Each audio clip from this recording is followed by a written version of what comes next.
सभी आरोग्य प्रेमी परिवारों को नमस्कार। मित्रों, पिछले लास्ट वीडियो में जो हमने आपको बताया था कि कोरोना काल चल रहा है और उसी समय श्रावण मास भी चल रहा था। तब हमने इस बात का जिक्र किया था कि शरद ऋतु में रोगों की उत्पत्ति सबसे ज़्यादा होती है। श्रावण काल में कोरोना काल भी चल रहा था, तो उस समय में हमें ऐसा खान पान करना चाहिए कि आने वाली जो ऋतु है, जो इस समय अभी शुरू हो चुकी है, शरद ऋतु में हम सबसे कम बीमार पड़े। क्योंकि रोगा माता शारदा, अभी जो ऋतु शुरू हुई है उसको रोगों की जननी कहा गया है।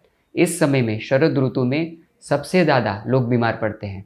परसों ही मैंने मेरे एक फ्रेंड डॉक्टर को फ़ोन किया। रात को लगभग 10 साढ़े 10 बज चुके थे। मैंने उसको फ़ोन किया, तब तक वो ओपीडी में था और उसने मुझे कुछ जवाब दिया। मैंने उसको बोला, अभी तक तो ओपीडी में है? उसने मुझे बोला, सीज़न काल चल रहा है। तो ये जो अभी समय चल रहा है वो डॉक्टरों का सीज़न काल और पेशेंट लोगों का, परिवार के लिए मुश्किल का काल चल रहा है।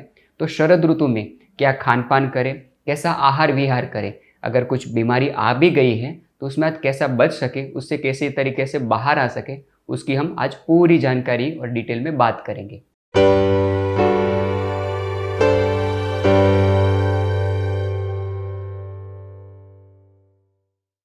हमारे आयुर्वेद के ऋषि मुनियों ने हमको ऐसा आशीर्वाद दिया है कि आप 100 शरद ऋतु तक जियो।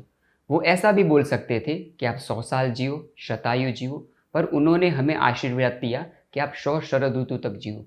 उन्होंने कोई भी बात कही है तो बिना तथ्य के, बिना साइंटिफिक तथ्य के बगैर वो नहीं की है। तो उन्होंने हमको शरद ऋतु में 100 साल शरद ऋतु तक जीने का आशीर्वाद क्यों दिया? हमारे शास्त्र में टोटल 6 ऋतु हैं, लेकिन 6 ऋतुओं में सबसे ज़्यादा बीमार पड़ करने वाली अगर कोई ऋतु है तो वो शरद ऋतु है। और शरद ऋतु लगभग शुरू हो चुकी है और वो लगभग 15 अक्टूबर तक चलेगी, 15 अक्टूबर के आसपास तक। तो इस ऋतु में सबसे ज़्यादा लोग बीमार पड़ते हैं। हमारे लास्ट वाले वीडियो में हमने बात भी की थी कि शरद ऋतु में कोरोना की मरीज़ जो हैं वो शायद बढ़ सकते हैं। और आप पिछले कुछ दिनों का न्यूज़पेपर ही उठा के देख लीजिए। कल का कोरोना पॉजिटिव का आंक लगभग 75,000 तक है और इसमें कोई शंका नहीं है कि आने वाले 15 या 20 दिनों में भारत में कोरोना के पेशेंट पर डे 1 लाख तक हो जाएंगे। क्यों? क्योंकि शरद ऋतु चल रही है। शरद ऋतु में सर्दी, खांसी, बलगम, जुकाम होना, लंग्स संबंधित बीमारियां, श्वास संबंधित बीमारियां बढ़ती है। और वर्तमान में जो वायरसों का वातावरण फैला है, कोरोना का वातावरण फैला है, उसके ज़्यादातर सिम्टम्स कोरोना से मिलते जुलते हैं। तो खास करके शरद ऋतु में बहुत संभल कर रहिए, उसकी पूरी जानकारी हम बात करेंगे। शरद ऋतु को क्यों रोगों की माँ कहा गया है? शरद ऋतु में एक तरफ कफ की बीमारियां बढ़ती हैं और दूसरी तरफ गर्मी भी बढ़ती है। अब आदमी और पेशेंट कंफ्यूज हो जाता है कि मैं कफ को कंट्रोल करने के लिए अपने खान पान या मेडिसिन में गर्म दवाइयाँ लूँ, या फिर गर्मी से बचने के लिए, वेदर में जो गर्मी है उससे बचने के लिए ठंडी दवाइयाँ लूँ। इस कन्फ्यूज़न के कारण ही इस ऋतु को रोगों की माँ कहा गया है। तो हम पूरी बात करेंगे, दो हिस्सों में इसको डिवाइड कर देंगे। एक जो व्यक्ति जो पूरा हेल्दी है, जिसको कोई सर्दी खांसी बीमारी नहीं है, और एक दूसरा व्यक्ति जिसको सर्दी, उधरस, काफ़ी फीवर की वगैरह जो बीमारियां हैं, इन दोनों लोगों को शरद ऋतु में क्या क्या करना चाहिए। सबसे पहले बात करेंगे एक स्वस्थ, एक नॉर्मल व्यक्ति की। माने कि आपके फैमिली में सभी लोग स्वस्थ हैं, किसी को फीवर वगैरह नहीं है, सर्दी खांसी कफ वगैरह नहीं है, तो उसको शरद ऋतु में क्या खान पान करना चाहिए। बात करते हैं सवेरे के नाश्ते की। शरद ऋतु में ऐसा माना गया है कि श्रावण काल में, शरद ऋतु की जो पहले की ऋतु है, वर्षा काल में बहुत बारिश होती है, आसमान पूरे बादलों से ढक जाता है। हमारा शरीर जो पंच महाभूतों से बना हुआ है, तो शरद ऋतु की अगली ऋतु में बारिश और मिट्टी दोनों के संयोजन शरीर में बढ़ता है। तो इससे क्या होता है? कफ बढ़ता है, कफ। लेकिन किसी भी चीज़ को बढ़ने के लिए, अंकुरित होने के लिए, मानो कि आपने कोई प्लांट, मेडिसिन प्लांट लगाया या फिर कोई बीज ज़मीन में लगाया, उसको पानी भी मिल गया, मिट्टी भी मिल गया, लेकिन उसको अगर सनलाइट नहीं मिली, सूरज का प्रकाश अगर उस बीज को नहीं मिला, तो अंकुरित नहीं हो पाएगा। ऐसा ही होता है शरद ऋतु में। हमने बारिश के दिनों में, त्यौहार के जो सीज़न गई, उसमें ऐसा खान पान खाया, तेल वाली चीज़ें खाई, घी वाली चीज़ें खाई, जन्माष्टमी गया, रक्षाबंधन गई, उसमें ऐसी सभी चीज़ें खाई जो हमारे शरीर के अंदर कफ की मात्रा बढ़ाते हैं। तो जैसे ही शरद ऋतु आती है तो सूरज अपनी प्रकोपित स्थिति में आ जाता है। सूरज तेज हो जाता है, सूरज की गर्मी पृथ्वी तक आने लगती है, तो शरीर के अंदर कफ की मात्रा बढ़ने लगती है। तो कफ की मात्रा को इस समय में अगर सर्दी खांसी जुकाम होता है तो आप उससे पहले निपटारा लीजिए, उसको अच्छी तरीके से शरीर में से बाहर निकाल दीजिए, उसको दबा के मत रखिए। पूरी जब सर्दी जुकाम खांसी आपको निकल जाए और अगर आप हेल्दी हैं तो ही शरद ऋतु की दिनचर्या का पालन करना चाहिए। तो अगर आप स्वस्थ व्यक्ति हैं तो दिन की शुरुआत के नाश्ते में सबसे बेस्ट अगर कोई चीज़ है शरद ऋतु के लिए तो वो है खीर। खीर में गाय का दूध होता है, चावल होती है, मिठास के लिए उसमें मिश्री होती है। वो खीर अच्छी तरीके से डाइजेस्ट हो सके इसलिए उसमें इलायची होती है और गाय का घी होता है। इन पांचों चीज़ों से मिश्रित बनी हुई खीर शरद ऋतु में सबसे बेस्ट है। इसीलिए हमारे ऋषि मुनियों ने हमारे पूर्वजों को जो हम श्राद्ध अर्पित करते हैं वो शरद ऋतु में ही आता है।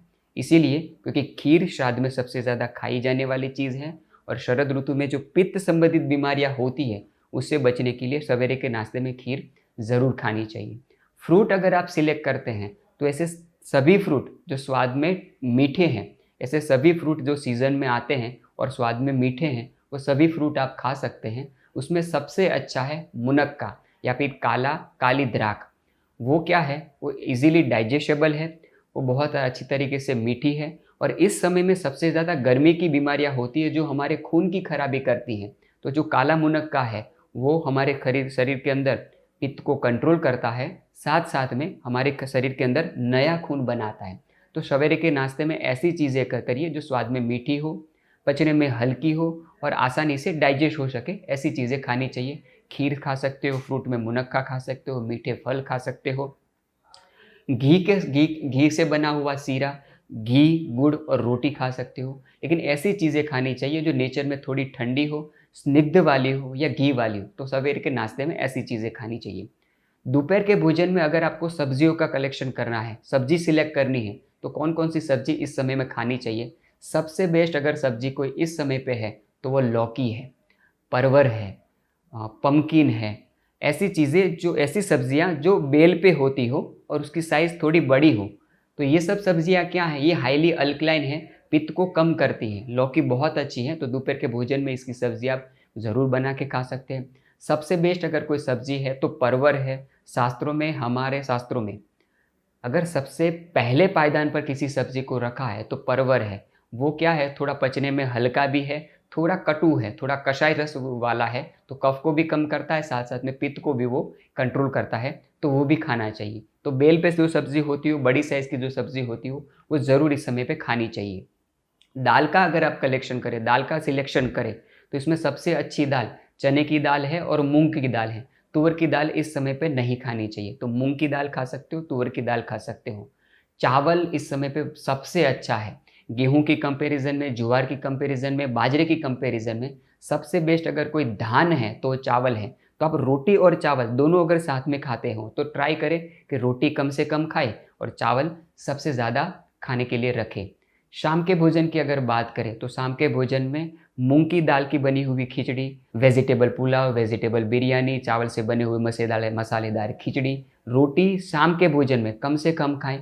क्योंकि कोई भी चीज़ जब वो पिसती है, उसको जब हम पाउडर फॉर्म में करते हैं तो पचने में थोड़ी भारी हो जाती है और जब वो पचने में भारी हो जाएगी तो उसको डाइजेस्ट करने के लिए शरीर सबसे ज़्यादा एसिड बनाता रहता है और इस समय में हमारे शरीर में गर्मी की मात्रा वैसे भी ज़्यादा होती है। तो जो लोग स्वस्थ हैं, जिनको सर्दी खांसी फीवर वगैरह की कोई बीमारी इस ऋतु में नहीं है, वो लोग ठंडी चीज़ों का सेवन ज़रूर करें। पित्त को कंट्रोल वो लोगों को ज़रूर करना चाहिए। विहार में क्या क्या करना चाहिए? वैसे तो हमारे ऋषि मुनि कहते हैं रात को जल्दी से सो जाना चाहिए, सुबह जल्दी उठना चाहिए, लेकिन हमारे ऋषि मुनि बहुत प्रैक्टिकल थे। शरद ऋतु में उन्होंने बोला है कि रात्रि जागरण जरूर करना चाहिए। इसीलिए शरद ऋतु में ही त्यौहार आता है नवरात्रि, इसीलिए शरद ऋतु में त्यौहार आता है दिवाली। ये सारे त्यौहार ऐसे हैं जहाँ हम रात्रि जागरण करते हैं। क्यों हमारे ऋषि मुनि ने बोला कि शरद ऋतु के 2 महीने आप प्रयास करें कि रात्रि जागरण करें? क्यों? शरद ऋतु में सूरज अपनी प्रकोप स्थिति में होता है, इसलिए शरीर में अंदर पित्त बढ़ता है। रात को 11 बजे के आसपास का जो समय होता है वो चंद्र का समय है। अगर हम रात्रि विहार करेंगे तो क्या होता है कि चंद्र का शीतल स्वभाव हमारी बॉडी पे आएगा, वो हमारे पित्त को कम करेगा और ऐसा त्योहार दिया, ऐसे फेस्टिवल दिए, ऐसे नृत्य दिए जो पति पत्नी साथ में खेल सकते हैं, माँ बेटा साथ में खेल सकती है, पूरी फैमिली उस साथ में नृत्य कर सकते हैं। इसीलिए हमको दी नवरात्रि, ताकि हम पूरी रात गरबा कर सकें, वो भी एकदम स्लो मूवमेंट में, राउंड में, ताकि लोग थके नहीं, चंद्र का प्रकाश उनको मिलता रहे और पित्त को हम कंट्रोल कर सकें। तो रात्रि जागरण संभव हो तो चांद की रोशनी में आप, गरबा नहीं भी खेलते हो तो चांद की रोशनी में आप ज़रूर बैठें। जो लोग स्वस्थ व्यक्ति हैं वो लोग इतनी चीज़ें ज़रूर करें। अब शरद ऋतु के अंदर कौन कौन सी चीज़ें से हमें परहेज़ करना है। शरद ऋतु के अंदर हमारे शास्त्र में 6 रस हैं, स्वाद के 6 टेस्ट हैं। तो शरद ऋतु में मीठी चीज़ें ज़रूर लेनी चाहिए, कषाय वाली चीज़ें ज़रूर लेनी चाहिए, थोड़ा कड़वा रस ज़रूर लेना चाहिए, पर लवण यानी कि नमकीन, खारा रस इस समय पे दौरान संभव उतना कम लेना चाहिए या तो नहीं लेना चाहिए। खट्टी चीज़ें इस समय के दौरान नहीं लेनी चाहिए, क्योंकि ये दोनों रस हमारे शरीर में अंदर वायु को तो कंट्रोल करता है, पर साथ साथ में ये पित्तवर्धक है। तो आप मीठी चीज़ों का सेवन करेंगे, साथ साथ में ये 2 चीज़ें, खट्टी चीज़ या नमकीन चीज़ें भी लेते रहेंगे तो स्किन डिजीज़ होने की बीमारी, खून की बीमारी होने के ज़्यादा चांसेस है। तो ये 2 जो रस हैं, खारा रस, लवण रस या फिर खट्टा रस, अम्ल रस, ये जितना हो सके उतना कम मात्रा में लीजिए। लेते भी अगर हैं तो रात को तो बिल्कुल मत लीजिए। रात को संभव हो तो खीर रोटी खाइए, चावल से बनी हुई चीज़ें खाइए, बिल्कुल न खाइए। अचार है, सलाद है, ये सब चीज़ें इस ऋतु में बिल्कुल लेनी चाहिए। एक सीधा सा साइंस है, श्रावण और शरद में कच्ची कोई भी चीज़ें, तुअर की दाल वाली चीज़ें, पचने में हैवी चीज़ें हमें बिल्कुल नहीं लेनी चाहिए। श्रावण चला गया लेकिन शरद अभी शुरू ही हुआ है, तो इन सब चीज़ों को अवॉइड कीजिए।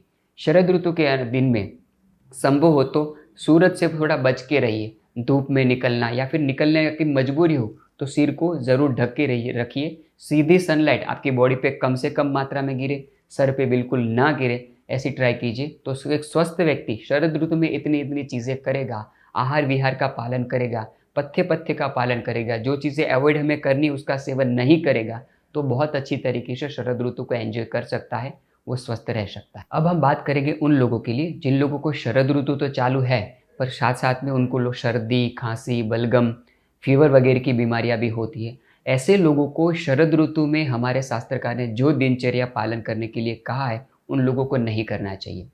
सबसे पहले शरद ऋतु की दिनचर्या आपको फॉलो करो, उससे पहले आपको जो बीमारी हुई है उससे बचना चाहिए। शरद ऋतु में श्रावण मास में खाया हुआ भोजन अगर अच्छी तरीके से डाइजेस्ट नहीं हुआ है और सूरज की गर्मी के कारण वो सारा कफ में कन्वर्ट होकर आपको बाहर अगर निकल रहा है, तो सबसे पहले इसका इलाज कीजिए। उसमें हम क्या क्या कर सकते हैं। अगर शरद ऋतु में आपको सर्दी, खांसी, बलगम वगैरह हो रहा है तो सबसे बेस्ट, अगर आपके घर में कोई चीज़ है तो सौंठ है। इस समय में सबसे ज़्यादा बच्चे बीमार पड़ते हैं, सर्दी, खांसी, फीवर उनको सबसे ज़्यादा होता है। तो सौंठ और शहद दोनों का अच्छी तरीके से सेवन करके, माना कि आपने 1 चम्मच शहद ले लिया, 1/4 चम्मच या फिर आधा चम्मच सौंठ पाउडर लिया, उनको अच्छी तरीके से मिश्रण करके बच्चों को थोड़ी थोड़ी मात्रा में उसको चाटने के लिए देना है। अगर कोई व्यक्ति यंग है, बड़ी उम्र का है, तो वो दिन में 2 बारी भी इसका सेवन कर सकता है। इससे क्या होता है, हमारे शरीर में जो अनडाइजेस्टेबल फूड पड़ा है या फिर जो कफ के रूप में कन्वर्ट होता है, सौंठ उसको बहुत अच्छी तरीके से बाहर निकालती है। दूसरा ट्राई कीजिए हरड़, जो विरेचन द्रव्य है उसमें सबसे बेस्ट है हरड़।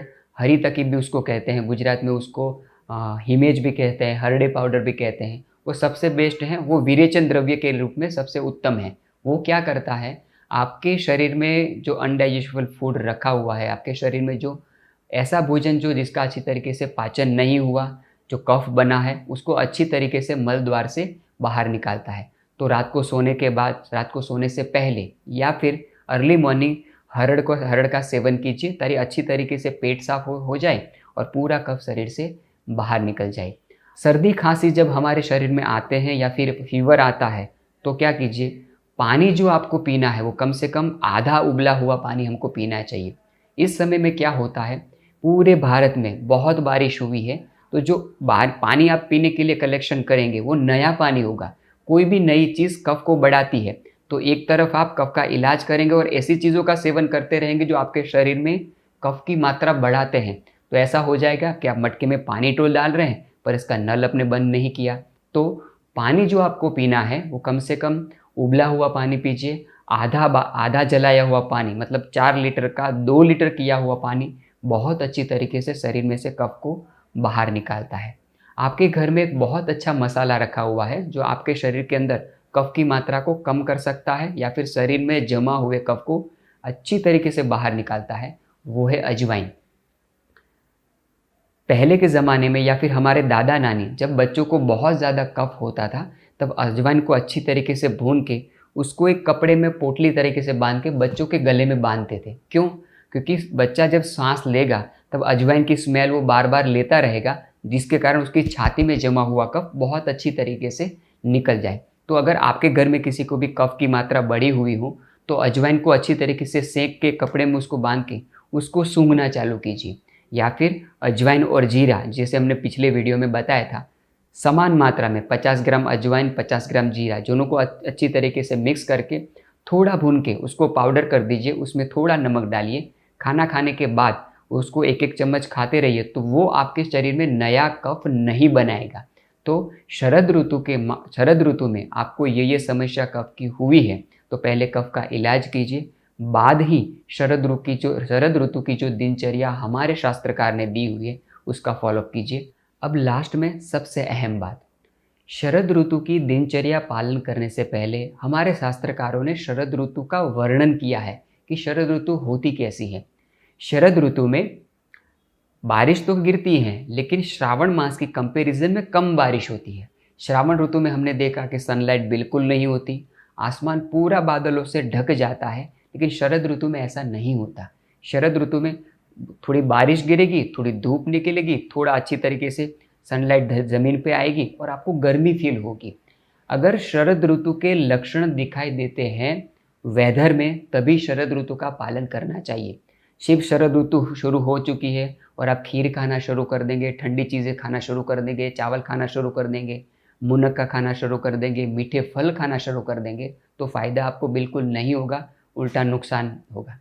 उदाहरण के तौर पर अगर आप 2019 की बारिश का अगर थोड़ा सा भी देखें, पिछले साल में क्या हुआ था, शरद ऋतु तक पूरा आसमान बादलों से ढका हुआ ही रहता था। शरद ऋतु में भी माहौल वेदर जो है वो श्रावण मास के जैसा ही था। अगर शरद ऋतु के लक्षण नहीं दिखेंगे और शरद ऋतु की दिनचर्या आप पालन करने लगेंगे तो आपको बिल्कुल फ़ायदा नहीं होगा, उल्टा नुकसान होगा। तो शरद ऋतु का जो समय नहीं, शरद ऋतु के जो लक्षण हैं वो देख के शरद ऋतु की दिनचर्या का हमें पालन करना है। बारिश थोड़ी थोड़ी मात्रा में होगी, सूरज अच्छी तरीके से प्रकाशमान होगा, आसमान बादलों से ढका हुआ नहीं रहेगा, गर्मी आपको फील होने लगेगी, पसीना आपको होगा। आपकी विवेक बुद्धि से ही आपको निर्णय लेना है कि आपकी शरद ऋतु की दिनचर्या का आपको पालन करना है कि नहीं करना है। सिर्फ कैलेंडर देख के कि चलो शरद ऋतु हो गई, श्राद्ध पक्ष आ गया, आप खीर खाना शुरू कर दो, ऐसा नहीं चलेगा। हमारे शास्त्रकारों ने आज से हज़ारों साल पहले ये शास्त्र लिखे, तब ग्लोबल वार्मिंग जैसी चीज़ें नहीं थी, तब क्लाइमेक्स चेंज जैसी चीज़ें नहीं थी। आज तो गर्मी की सीज़न में भी बारिश आने लगती है, आज तो रेगिस्तान में भी बाढ़ आने लगती है। तो अपनी विवेक बुद्धि लगाएं। शास्त्रकार अपनी तरीके से प्रैक्टिकल उन्होंने बहुत अच्छा लिखा है। तो शरद ऋतु के जो वर्णन लिखे हैं उसको देख के ही शरद ऋतु का पालन कीजिए तो आप शत शरदम जीवनम के आशीर्वाद के अधिकारी बनेंगे, वरना यही शरद ऋतु का खान पान हमको और ज़्यादा बीमार कर सकता है। तो शरद ऋतु के जो लक्षण हैं, ना कि केवल समय, शरद ऋतु के जो लक्षण हैं कि उनको देख के ही आप खान पान आहार विहार का पालन करें। तब तक स्वस्थ